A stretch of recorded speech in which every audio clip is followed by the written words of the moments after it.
क्योंकि उन्होंने भी अपनी जिंदगी आपके लिए ही निछावर कर दी है। वो आज जो भी कर रहे हैं बच्चों के लिए ही कर रहे हैं, इसमें कोई डाउट नहीं है। वो कमा रहे हैं, सब कुछ कर रहे हैं, बच्चों के लिए ही कर रहे हैं। तो ये अगर दोनों तरफ से अगर बैलेंसिंग एक्ट होगा तो मुझे आशा है कि एक एक नई टाइप की फैमिली, एक नया टीम वर्क क्रिएट हो जाएगा और उसका परफॉर्मेंस आपके माता पिता में भी आएगा, अच्छा परफॉर्मेंस, बच्चों में भी बहुत अच्छा परफॉर्मेंस आएगा। माँ बाप खुश रहेंगे, उनका बिजनेस अच्छा चलेगा, उनकी नौकरी अच्छी चलेगी, उनका प्रोफेशन अच्छा चलेगा। अच्छा चलेगा तो आपको भी वो सुख सुविधा ज्यादा देंगे, आपको घुमाएंगे ज्यादा, और वो खुश रहेंगे तो आपका परफॉर्मेंस भी अच्छा रहेगा, आपके एग्जाम्स अच्छे होंगे, सब कुछ अच्छा ही अच्छा होगा अगर ये हार्मनी हमने क्रिएट कर ली तो मैं चाहता हूं आप सबसे कि हार्मनी क्रिएट करें। और finally very specific tips for children for the forthcoming exams. आप कई लोग उन टिप्स के लिए आए हैं। आप इमेजिन कीजिए कि आपको कहीं आउट ऑफ स्टेशन जाना है और ट्रेन पकड़नी है, रात की 10 बजे की ट्रेन है, आपको 1 घंटा लगेगा स्टेशन पहुंचने में। आपने अपनी पैकिंग नहीं की पहले, 9 बजे 8 बजे घर से निकलना है, 7 बजे आप अपना सूटकेस निकाल रहे हो, कपड़े भर रहे हो, ये ढूंढ रहे हो, वो ढूंढ रहे हो, और टाइम हो रहा है, मम्मी पापा बोल रहे हैं चलो निकलो जल्दी निकलना है। एंजाइटी हो रही है, एंजाइटी होगी। लास्ट मिनट जब हम भागेंगे तो एंजाइटी होगी। ट्रेन के लिए, स्टेशन के लिए निकल पड़े, रास्ते में ट्रैफिक जाम आ गया, फिर एंजाइटी बढ़ी, ट्रेन छूट जाएगी, कुछ हो जाएगा। स्टेशन पहुंचे, ट्रेन खड़ी थी, निकलने वाली थी, तो ये 2-4 घंटे एंजाइटी में बीते हैं। एंजाइटी किस लिए? क्योंकि लास्ट मिनट प्रिपरेशन हमने की। इसी प्रकार एग्जाम्स में भी जब बच्चे लास्ट मिनट प्रिपरेशन करते हैं तो उनकी एंजाइटी बढ़ती है, उनका फियर बढ़ता है। और आपको बता दूं कि आपकी 80% मेमोरी, जो कई बच्चे कंप्लेंट करते हैं कि हम अच्छा पढ़ के गए थे लेकिन एग्जाम में हम ब्लैंक हो जाते हैं, वो इसलिए होते हैं कि हमारी एंजाइटी इतनी बढ़ जाती है कि वो एंजाइटी उस मेमोरी बैंक से हमें जो याद था वो बाहर नहीं निकलने देता है। इस एंजाइटी को कम करने का तरीका क्या है? Let the preparation start much before the exams. आपको अगर स्टेशन पर जाना है, ट्रेन पकड़नी है, अगर आप 2 दिन के पहले ही अपनी सूटकेस पैक कर लो, 1-2 घंटे पहले जाकर के स्टेशन पर बैठ जाओ, आपको कोई एंजाइटी नहीं होगी। इनफैक्ट वहां स्टेशन पर कुछ ना कुछ खाओगे, पियोगे, मौज मस्ती करोगे, आप एंजॉय करोगे। वैसे ही अगर आपने अपने एग्जाम्स की प्रिपरेशन बहुत पहले शुरू कर दी, पोर्शन आप पूरा पढ़ करके एग्जाम के 10 दिन के पहले आपने पूरा खत्म कर दिया और रिवीजन भी कर लिया, आपकी जीरो एंजाइटी होगी। जब जीरो एंजाइटी होगी, आपकी मेमोरी मैक्सिमम प्रोजेक्ट होगी। जब भी एग्जाम में जाओगे आपको हर चीज जो आपने पढ़ी है बहुत इजीली सबकॉन्शियस माइंड से बाहर आ जाएगी। इसके लिए एग्जाम का भूत भगाओ,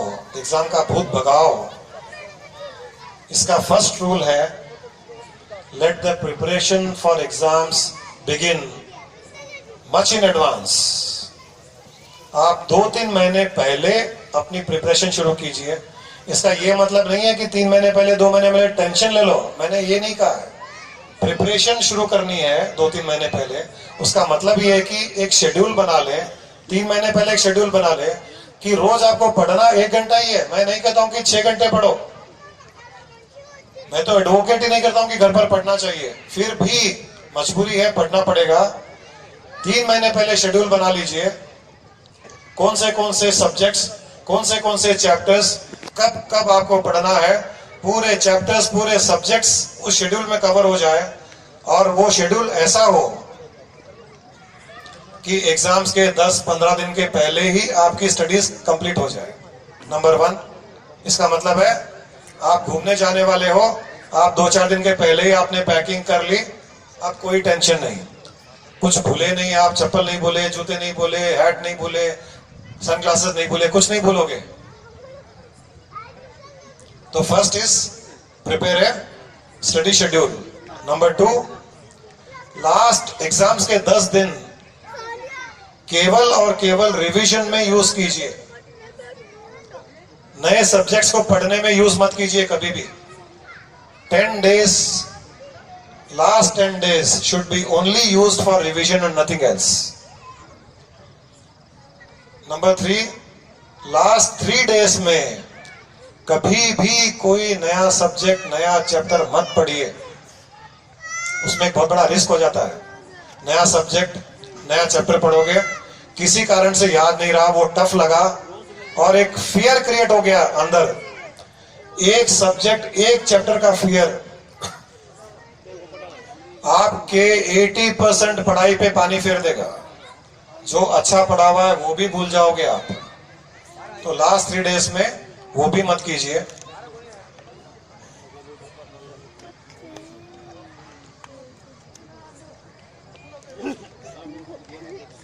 आपको ये अभी पैम्फलेट दिया जाएगा, जाने के टाइम आप लोग ले लेना, सब लोग याद रखें। इसमें secrets to overcome exam fear and achieve desired results, इसमें वो सारी बातें बताई गई है जो मैं बता रहा हूं। ये गेट के पास आपको वहां डिस्ट्रीब्यूट किया जाएगा, प्लीज कलेक्ट कर लीजिए। एक्स्ट्रा कॉपीज चाहिए एक्स्ट्रा ले लीजिए, घर जा करके कुछ कॉपीज बना लीजिए अपने फ्रेंड्स को देने के लिए। इसमें यही टिप्स दिए गए हैं। Prepare a study schedule much in advance. Keep 10 days for revision. Last 3 days कोई नया सब्जेक्ट और मत पढ़िए। और जब भी एग्जाम के लिए पढ़ें, at a stretch, don't study for more than 45 minutes. ये माँ बाप भी सुन लें, समझ लें। आधे घंटे और 45 मिनट्स के बाद में बच्चे का कंसंट्रेशन लेवल कम हो जाता है। अगर वो 2 घंटे पढ़ भी लेगा आपके बोलने से, इफेक्टिवली उसने 45 मिनट्स ही पढ़ा है, क्योंकि 45 मिनट्स के बाद में वो जो भी पढ़ेगा उसको याद नहीं रहेगा।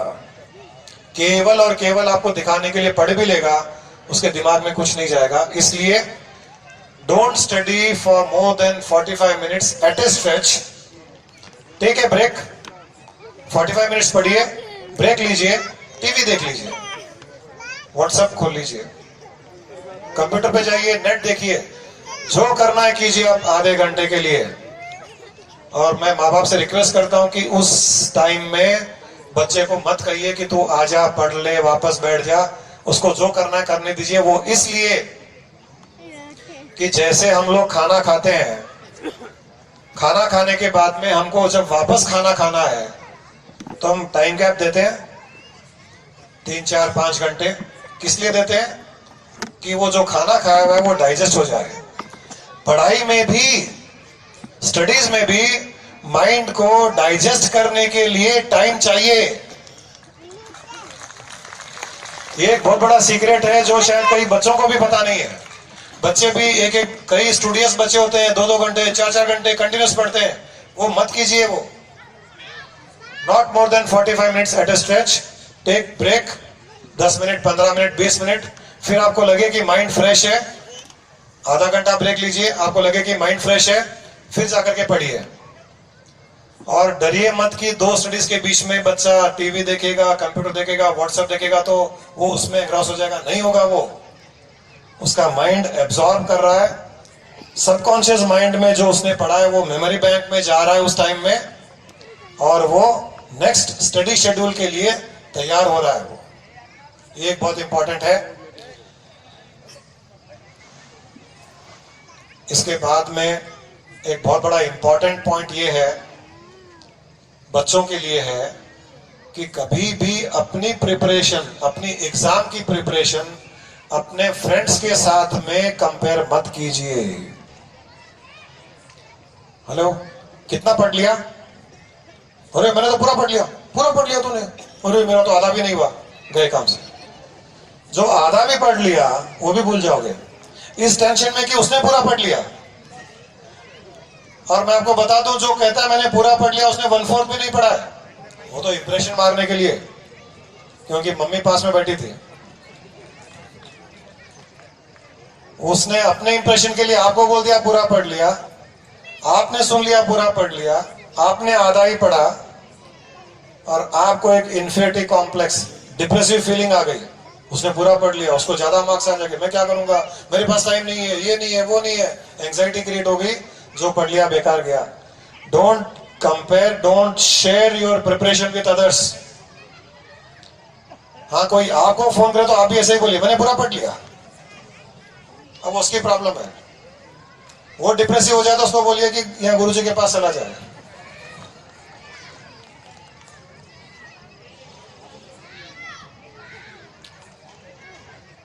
और जो मैंने कहा था कि एग्जाम के टाइम में, गुरुमा ने भी कहा था, एग्जाम के टाइम में टेस्ट बड्स बहुत एक्टिव हो जाते हैं।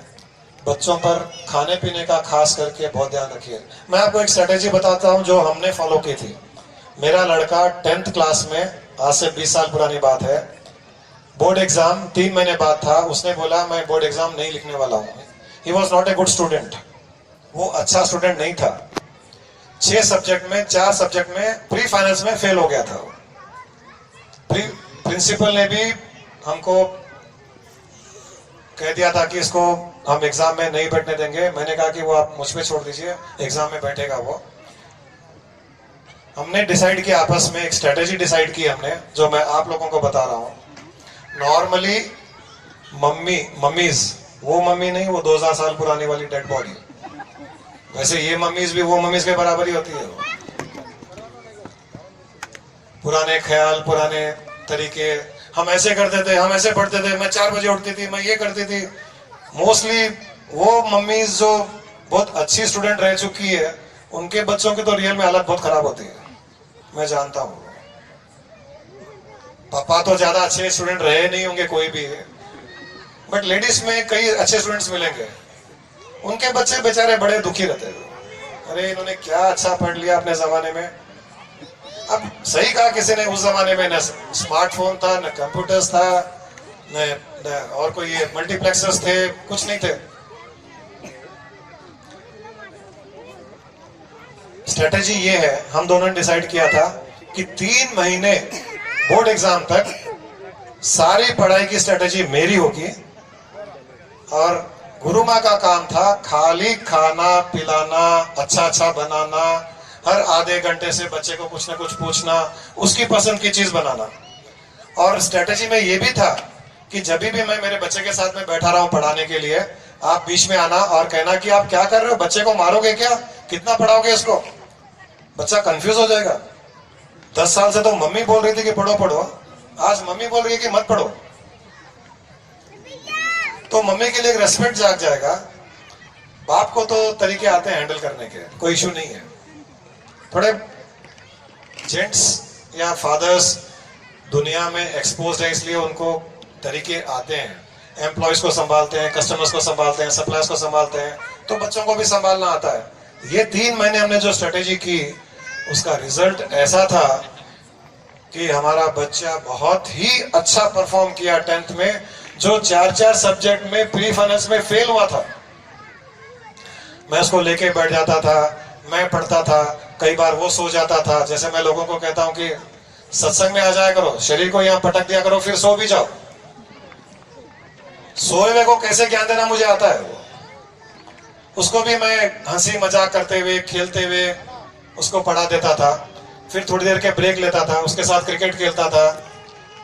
और एक सीक्रेट बता दूं मैं, मालूम नहीं बताऊं या नहीं बताऊं, ऑलमोस्ट हर एग्जाम के पहले हम बच्चे को कभी मूवी ले जाते थे। एग्जाम के एक दिन के पहले, बोर्ड एग्जाम के एक दिन के पहले बता रहा हूं मैं, ऑलमोस्ट हर एग्जाम के पहले मूवी, रेस्टोरेंट, हर एग्जाम के पहले। कोई डर नहीं था। हमने देखा उसको इतना रिलैक्स किया कि नेक्स्ट डे उसकी परफॉर्मेंस, नॉर्मली वो भी कहता था कि उसकी मेमोरी खराब है, बट जब वो एग्जाम लिख करके उसके जब मार्क्स आए थे, वो खुद हमारा बच्चा भी सरप्राइज था कि इतने अच्छे मार्क्स कैसे आ गए। ये टेक्निक ये थी कि एग्जाम के एक दिन के पहले कोई एंजाइटी नहीं होनी चाहिए। बच्चे को रिलैक्स रखो, खिलाओ पिलाओ हंसाओ, सुला दो उसको जल्दी, और पढ़ ले और पढ़ ले और पढ़ ले और पढ़ ले, नहीं मैं तेरे लिए चाय बनाती हूँ और पढ़ ले, वो नहीं, मत पढ़ सो जा, मत पढ़ सो जा, खा ले, पिज्जा मंगा दो, बर्गर मंगा दो, मूवी चलेगा, दंगल आई है दंगल चलते हैं। अरे डरिए मत, माँ बाप को बहुत डर लगता है ऐसी बातें सुन करके। ये अगर स्ट्रेटेजी आपने फॉलो कर ली, आपके बच्चे की परफॉर्मेंस बेस्ट टू बेस्ट हो जाएगी। और लास्ट बच्चों के लिए है जो अदालत में बताई गई थी। हमने कई बच्चों पर ये ट्राई किया है और अमेजिंग रिजल्ट है। आपको एग्जाम्स में जो भी रिजल्ट चाहिए, जो मार्क्स चाहिए, उसको आप एक चार्ट पेपर पर लिखिए। हमने तो ऐसे इंस्टेंसेस देखे हैं जहां पर मुझे किसी बच्चे ने कहा कि 95% चाहिए। मैंने कहा ठीक है 95% लिख लो।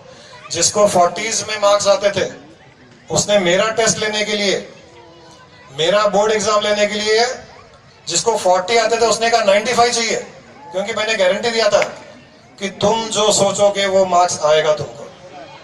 उसने कहा 95 देखते हैं। मैंने कहा लिखो 95 लिख दिया उसने चार्ट पेपर पर, बेडरूम में चिपका दिया। उसको मैंने विजुलाइज करवाया 95% कि 95% उसके एग्जाम्स में आ गए। रिजल्ट अनाउंस हो गया, 90% आ गए, 95% आ गए, विजुलाइज करवाया। और उसने मुझसे एक कमिटमेंट लिया था पहले, ये सब करने के पहले कमिटमेंट ये था कि आप मुझे ज्यादा पढ़ने के लिए नहीं कहोगे। मैंने कहा नहीं कहूंगा, तुमको पढ़ने की इच्छा है तो पढ़ना, तुम किताब खोल करके भी मत देखना। जो माँ बाप मेरे पास वो बच्चे को लाए थे, बेचारे शिवरिंग हिलने लगे, बोले ये क्या हो गया एग्जाम के पहले। हम सोचे मोटिवेट करेंगे, ये तो डिमोटिवेट कर रहे हैं कि पढ़ना मत, आराम से सोना, पिक्चर जाना। मैंने कहा चिंता मत, थोड़ा जिम्मेदारी मेरी है। 95% विजुलाइज करवाया, अफर्मेशन हमने करवाए। आप बिलीव नहीं करोगे, उसका जब रिजल्ट आया, सबसे पहले उसने फोन उठा करके मुझसे बात की।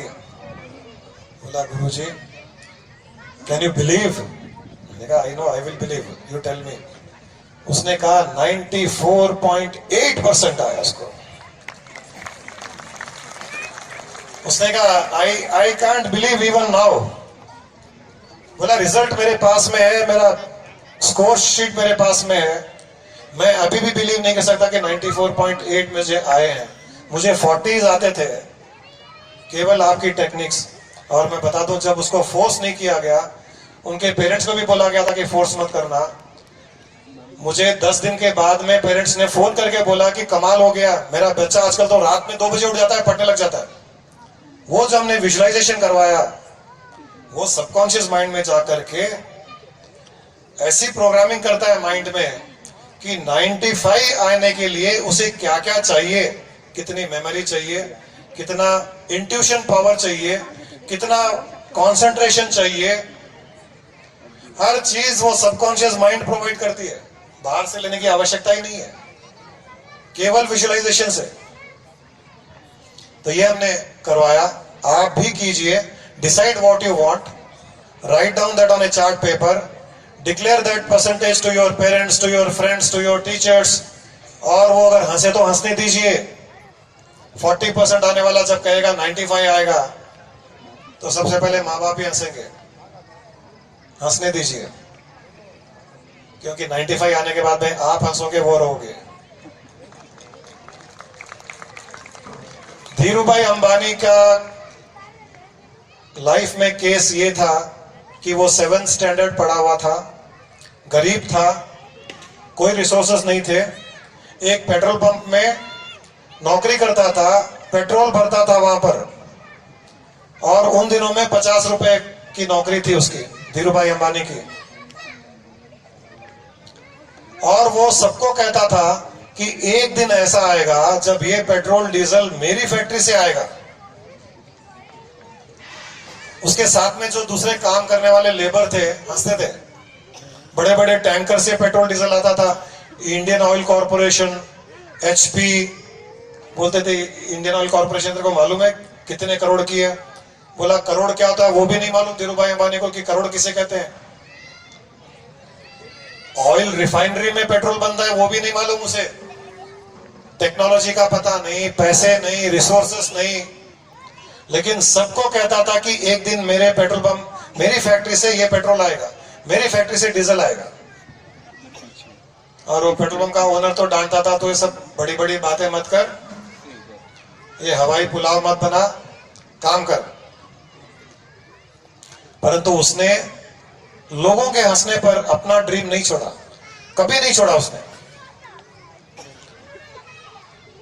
और जो रियलिटी में हुआ वो केवल और केवल उस धीरूभाई अंबानी की ड्रीम के कारण ही हुआ।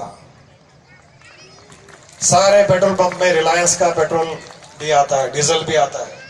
जिस इंसान के पास में पैसे नहीं, टेक्नोलॉजी नहीं, बुद्धि नहीं, इंटेलिजेंस नहीं, प्रोजेक्ट रिपोर्ट क्या होता है, बैंक से पैसा कहां से लाऊंगा, कौन इन्वेस्ट करेगा, कैसे बनेगा, उसका रॉ मटेरियल क्या है, फिनिश प्रोडक्ट क्या है, कुछ भी पता नहीं, फिर भी एक ड्रीम के कारण उसने वो अचीव किया। तो मैं भी आज आपको ये सीक्रेट दे रहा हूं, केवल और केवल स्टडीज के लिए नहीं है, ये सीक्रेट तो सभी के लिए एप्लीकेबल है कि हर कोई ड्रीम कर सकता है, हर कोई विजुलाइज कर सकता है। और लोगों को डिक्लेयर करना चाहिए कि मैंने विजुलाइज कर लिया है, ये हो गया, मेरे साथ हो गया, I have passed, I have got this marks, I have expanded my business, मेरा प्रोफेशन ऐसा हो गया, वैसा हो गया, डिक्लेयर कर दीजिए openly. Automatically cosmic forces and your subconscious forces both will join together and work wonders. ये सीक्रेट बहुत बड़ा सीक्रेट है, सारी लाइफ में काम आएगा। बीमार होंगे तो काम आएगा, रिलेशनशिप खराब होगा तो काम आएगा, बिजनेस में काम आएगा, पढ़ाई में काम आएगा, हर जगह काम आएगा ये विजुअलाइजेशन टेक्निक और ये पॉजिटिव अफर्मेशंस। आज हमारे पास टाइम नहीं है, अगली बार हम कोई प्रोग्राम करेंगे, वहां पर ये विजुअलाइजेशन टेक्निक और अफर्मेशन हम करवा देंगे। मे बी किसी संडे हम करवा देंगे आपको, आप लोगों को पता चले तो आप लोग उस प्रोग्राम में आ जाइएगा। बहुत बहुत आप सबका धन्यवाद। I thank everyone. There are many school teachers, principals, students. इतनी दूर से आप लोग यहाँ आए and I am very sorry for the flight running late due to technical reasons. Flight is running late due to technical reasons. ये best reason है। Please ये सब बातों को ध्यान में रखिए। आज जो भी रिकॉर्ड हुआ है ये YouTube पर आ जाएगा, आप सब लोग उस वीडियो को फिर से देखिएगा। अपने घर में बैठ करके माँ बाप और बच्चों के साथ में, आज तो कई लोगों के बीच में आपने देखा है, आपने सुना है, इस वीडियो को जब आप घर में माँ बाप बच्चे बैठ करके जब देखेंगे, बार बार देखिए, 2 3 4 बार देखिए, अच्छे अच्छे पॉइंट्स जो लगे आप नोट कीजिए, उनको इम्प्लीमेंट करने की कोशिश कीजिए। आपका घर स्वर्ग हो जाएगा, स्वर्ग। और उस परिवार के हर सदस्य अपने अपने फील्ड में परफॉर्मर हो जाएगा, अपने अपने फील्ड में, पिता अपनी फील्ड में, माँ अपनी फील्ड में, भाई अपनी फील्ड में, बहन अपनी फील्ड में, हर फील्ड में परफॉर्मर हो जाएंगे आप लोग। इससे खुशी की बात हमारे लिए और आपके लिए नहीं हो सकती है। All the best, wish you all the best. Thank you very much.